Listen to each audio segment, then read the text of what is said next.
దేవుని నామ పేరిట అందరికీ వందనాలు.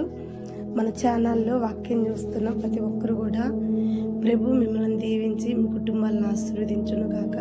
దయచేసి మన వాక్యం మీ అందరికీ గనక నచ్చితే తప్పకుండా లైక్ చేయండి. అంతేకాదు ఈ ఒక ఛానల్ సబ్స్క్రైబ్ చేసుకోండి. అనేకరికి ఈ వాక్యాన్ని ఫార్వర్డ్ చేయండి.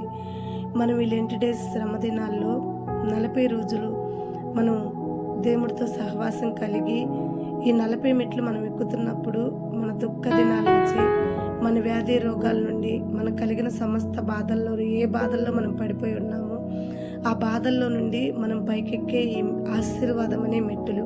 కాబట్టి ఈ లెంట్ డేస్లో తప్పకుండా ఈ 40 రోజులు మనము ఈ వాక్యాన్ని ధ్యానిస్తే దుష్టుడు ఎక్కడ మన వాక్యాన్ని దొంగిలించకుండా తప్పకుండా ప్రతి ఒక్కరం కూడా ఈ 40 మెట్లు వాక్యాలు, ఈ 40 ఆశీర్వాదాల్లో పాలి భాగస్థులుగా ఉంటే 365 రోజులు కూడా దేవుడు మనల్ని కాపాడుతూ ఉంటాడు. ఈ 365 రోజులు కూడా దేవుడు కంచా, దేవుడు కాపుదల ఏబు కుటుంబం అనుకున్నట్టు మనకి కూడా ఈ 40 మెట్లు అనే ఆశీర్వాదం మనకు తోడే ఉంటుంది. మరి దయచేసి ఎవరు కూడా ఈ 40 మెట్లు మిస్ అవ్వద్దు. ఇప్పటి వరకు చూడని వాళ్ళు ఎవరైనా ఉంటే ఈ 40 మెట్లు మన ఛానల్లో ఉండి మన యూట్యూబ్ ఛానల్ సబ్స్క్రైబ్ చేసుకోండి. తప్పకుండా ఈ 40 మెట్లు మీ అందరికి కూడా ఆశీర్వాదంగా ఈ 365 రోజులు మరలా లెంట్ డేస్ వచ్చేంత వరకు కూడా ఈ 40 మెట్లు మనందరికీ కూడా రక్షణగా, ఆదరణగా, కేడముగా నిలుచునుగాక. మరి ఈరోజు మనం వాక్యంలోకి వెళ్తే మరి ఇప్పటి వరకు మనం ఎన్ని మెట్లు పూర్తి చేసుకున్నాం? 24 మెట్లు పూర్తి చేసుకున్నాం.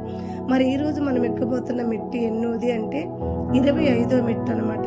ఈ 25వ మెట్లో మనం తెలుసుకునే విషయం ఏంటంటే ఇక్కడ మనకి ఆహాబు, హెజ్బేల్ రాణి వీళ్ళు కనపడుతూ ఉంటారు. వీళ్ళంతా కూడా దేవుడికి వ్యతిరేకమైన విగ్రహాలను చేసి దేవుడికి వ్యతిరేకమైన మాటలతో వ్యతిరేకంగా క్రియలుగా ఉంటారనమాట. అయితే దాన్ని బట్టి చాలా సమస్యలు ఎదుర్కొంటూ ఉంటారు. మొదటి రాజుల గ్రంథం మరి 21వ అధ్యాయం 27వ వచనంలో చూస్తే మనము ఈ ఆహాబు, యెజ్బేల్ రాణి వాళ్ళ ఒక చరిత్ర, ఈ ఆహాబు ఇక్కడ వస్త్రాలు చింపుకుంటూ ఉపవాసం ఉండి ప్రార్థన చేస్తున్నట్టు, కొన్ని యెహోవా వద్ద మనవి చేసుకున్నట్టు, దేవుడి వద్ద పశ్చాత్తాపడుతున్నట్టు మనకి కొన్ని విషయాల్లో మనకి కనపడుతూ ఉంటుంది. అయితే ఈ మెట్టు మనకి ఏ విధంగా ఉపయోగపడుతుంది, ఈ మెట్టు ద్వారా మనం నేర్చుకునే విధానం ఏంటి అని అంటే ఒకటే చెప్తా. దేవుడికి వ్యతిరేకమైన పనులు మనం చేయకూడదు. వ్యతిరేకమైన పనులు మనం చేస్తున్నప్పుడు దేవుడిలో మనం ఉండి దేవుడితో సహవాసం చేస్తా వ్యతిరేకమైన మనసులతో మనం సహవాసం చేస్తే దేవుడి నుండి మనం దూరం అయిపోతాం, వ్యతిరేకానికి దగ్గర అవుతాం, సాతానికి దగ్గరైనట్టు.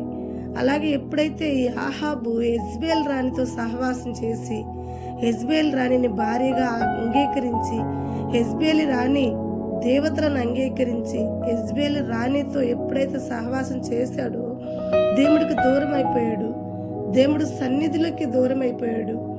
దేవుడు చేసే గొప్ప కార్యాలను పోగొట్టుకుని దేవుడికి వ్యతిరేకంగా తయారయ్యి దేవుడు శిక్షకు పాత్రుడుగా నిలబడ్డాడు.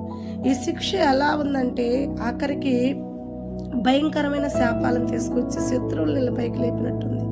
కాబట్టి ఈ వాక్యం వింటున్న ప్రతి ఒక్కరం కూడా ఈరోజు తెలుసుకోవాల్సిన విషయం ఏంటంటే ఎటువంటి పరిస్థితిలో కూడా దేవుడికి వ్యతిరేకంగా మనం ఉండద్దు.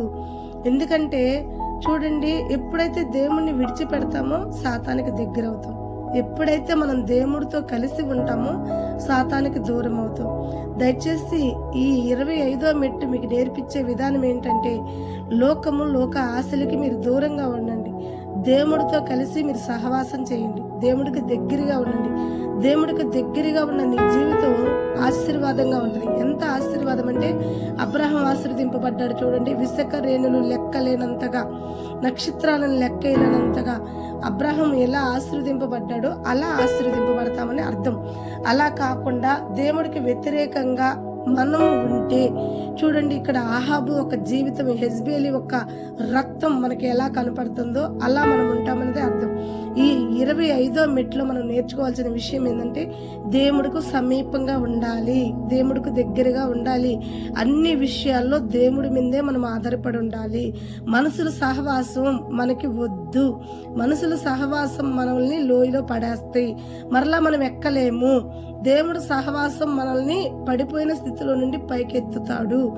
దేవుడు నిత్యం మనకు తోడై ఉండి, ఒకవేళ అలిచ్చినెక్కేటప్పుడు మన పాదాలు తొట్టి రిల్లుతున్నా, అపవాది పడేస్తున్నా, దేవుడు తన దక్షిణ హస్తం ఇచ్చి నీ పాదములు తొట్టి రిల్లకుండా ఆయన అరిచేతుల్లో నీ పాదాలు చెక్కుకుని నిన్ను పైకెత్తించగలిగిన దేవుడు, ఉన్నతమైన స్థితిలో నిన్ను స్థిరపరచగలిగిన దేవుడు, నీకున్న శ్రమల నుండి, నీకున్న ఇబ్బందుల నుండి నిన్ను కాపాడగలిగిన దేవుడు గనక లోకంలో సహవాసాన్ని విడిచిపెట్టి దేవుడితో సహవాసం చేస్తే నీవును నీ ఇంటి వారు నీ కలిగిన సమస్తం దీవించబడును గాక.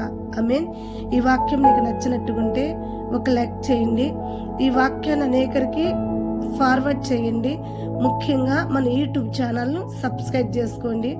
అంతేకాదు మా ఒక చిన్న పరిచర్య కొరకు, ఆర్థిక ఇబ్బందుల కొరకు ఎవరన్నా స్పాన్సర్లు చేసే వాళ్ళు ఉంటే తప్పకుండా 9553745262 మా ఒక ఫోన్ నెంబరు. దేవుడు మీకు ప్రేరేపణ చేస్తే మరి తప్పకుండా స్పాన్సర్ చేయండి. మిమ్మల్ని, మీ కుటుంబాన్ని మీరిత్తిన దానికి మొదలుకుని నూరింతలుగా దేవుడు ఆ విస్తారమైన పంట, మంచి ఫలాన్ని మీకు అందించును గాక. God bless you.